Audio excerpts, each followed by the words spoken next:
What's up, summoners? King Blair here. Today we're gonna be talking about the new banner heroes, Tenambria and Krau. So they're not new heroes to the game, but I still want to review them and let you guys decide whether or not you want to spend your crystals doing this.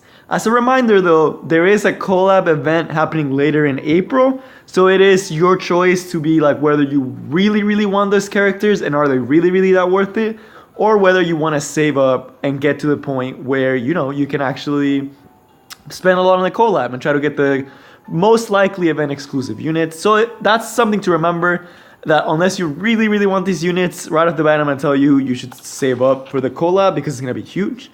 But are these heroes even worth it? And that's what we're going to be discussing about today, and we're going to be taking a look at them individually. I won't go as in-depth into them because they are already been out, so they're not new units, and I'm a lot more familiar with them and I know a lot more of their uses. Like, it's pretty established what each of them is capable of and what each of them does. So first we're going to find Krau. He's the only one that's here yet. So first we're going to start with Krau. To be honest, if you're doing this, you're probably most likely doing it because of Krau. So why is he good? So right off the bat, one thing is he's one dope as fuck. Like, look at him.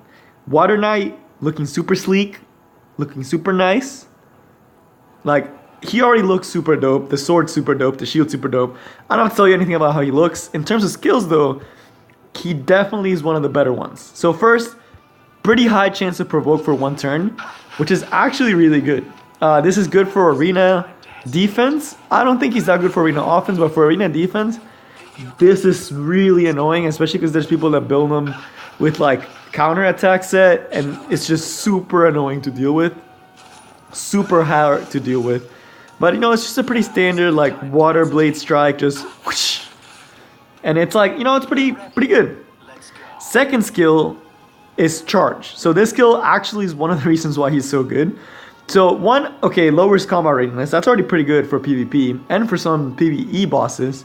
The other skill that actually makes this really good is the increased defense. So he gives an AoE defense buff. The other thing is this is skills off of his defense. So you can build him super duper tanky and he'll do so much work. The skill again is pretty cool. So he has all this like blue fire thing going, like just burning the sword, and then the second skill is the shield. This second skill is really good for keeping your team alive. This skill paired with Aureus just makes him an unkillable tank and makes it so your opponent can't kill him. It's super good. There's not a lot of units that have an AoE increased defense buff, and he's one of the few ones that has it, and it just works so well with his kits and everything. Scales off with defense, and it's just such a good skill. Last but not least, this skill is nuts. One, because it keeps it lets him live for longer. Second, because it's a true damage skill. This is what Dark Corvus should be like. So this is actually like mostly PvP. It does have some PvE uses. Like the PvE uses is the barrier. For PvP, if you don't kill a Krau fast enough, you just have to accept that one of your units is dead. You can't tank it. It does like 15 to 20k based off the caster's max health.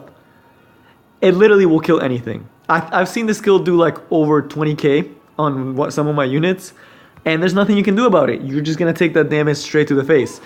He won't use it unless he's low health, but he's already such a good tank. Like, he has super high base defense. Everything scales off of defense. Has a provoke.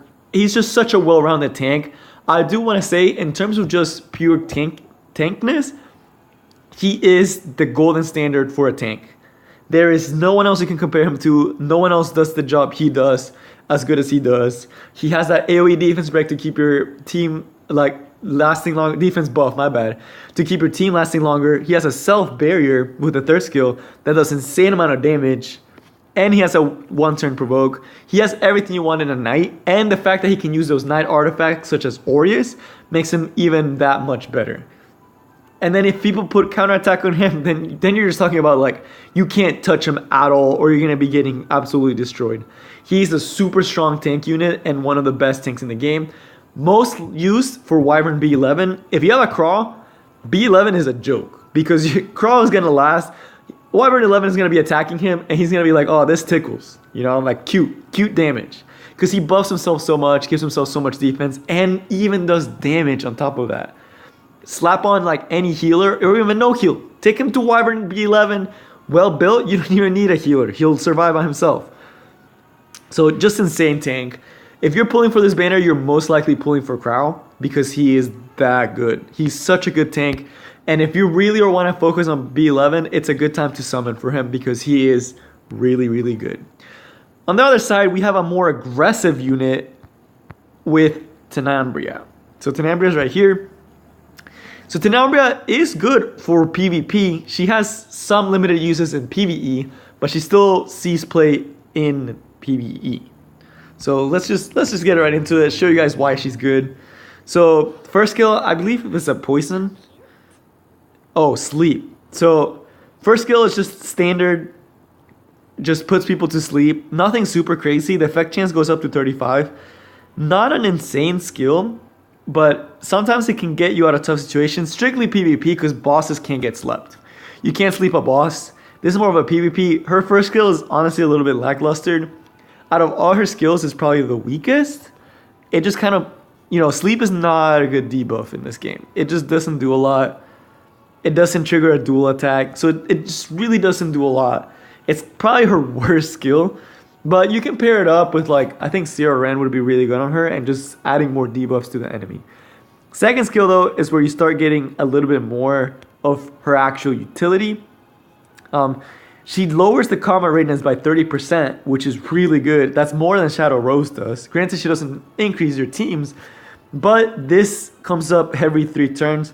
This is where you see, this is her PvE skill. This is why she's used in PvE, because she just pushes the attack bar so often. More often than Shadow Rose, more often than anyone else. And it's AoE too, so it's kind of a control aspect of it. Super good for Golem. Paired with Lidica, they can literally lock down the Golem. Super easily. That's why she sees so much play and why she's so good. But again, nothing super crazy. Just kind of reliable, pushing attack bar back. Not worth the Molagora, but still pretty good. The third skill though is why she's actually used in PvP a lot. She gives an AoE, decreased defense, and she increases her own attack. So this isn't 100% chance, but it's one of the higher chances. This is why she mostly sees play in PvP against a lot of teams, because there's a lot more teams. So Bellona right now is the golden standard for defense breaks. And people are starting to catch on to that. There's more people playing Lidicus. There's more people playing, what are some other good fire units?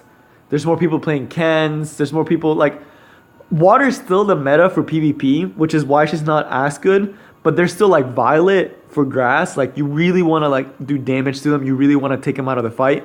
Tenambria can actually do that because her third skill, it's an AoE defense break. Lower chance than Bellona's, so she's not as good as Bellona. She does increase her own attack, but it doesn't really matter because you typically should be killing off your opponent after you use this third skill. But the main reason is it's a good mix-up against grass heavy or fire heavy teams. And so if you don't have a Bellona, if you're running a cleave comp or you don't have a Bellona, you either don't have a Bellona and you're pulling for her, or you have a Bellona but you're going against someone that has a lot of fire or wind, like Violet, and you want to get them out of the game. The other thing that she has access to as a mage is a lot of really strong AoE artifacts. So she has access to Sierra Ren, which just puts random debuffs on the opponent, which is super good because it's an AoE that defense break. You could also put Abysmal Crown, which gives her a 25% chance to stun. So now you have an AoE defense break with a potential for AoE stun. That's a lot more crippling than a Bellona that can just dual attack, So she does have her uses. She is similar to Bellona, but the difference in element and the class difference makes her so she actually has a spot. In terms of is she good? Not really. You really are pulling for her if you want it for certain abyss stages. She's really good because of that AoE attack bar pushback. But it's the fact that she has 2 AoE skills and she's a mage. She can apply a lot of debuffs really fast with the right artifact. But most people won't pull for her. She's not a busted unit. She's not game changing. But she's definitely if you're pulling for Krau and you get her, you definitely shouldn't be disappointed. So what do I think of these two? Overall, Not super crazy, but not super bad. It's kind of a good start for, like, they're giving support to those old units because they have been pumping out new units. So this is kind of a good break of having new units and just getting, getting to meet older units that are like not seeing as much play anymore. Getting to see them in the spotlight is kind of nice. Like getting to see Krau again, I miss him so much after the storyline, and getting to see Tenambria too. Just like look at this cute waifu. So, overall, should you pull in this banner? Only if you really, really want those characters. Only if you already have a good water team but are missing that tank for Wyvern B11. Should you be pulling for this banner? If you're trying to focus on PvP and things like that, I would honestly wait. But, it's up to you. I just personally think that you guys should hold off. But that's all I got for you guys today. I'll see y'all next time. Peace.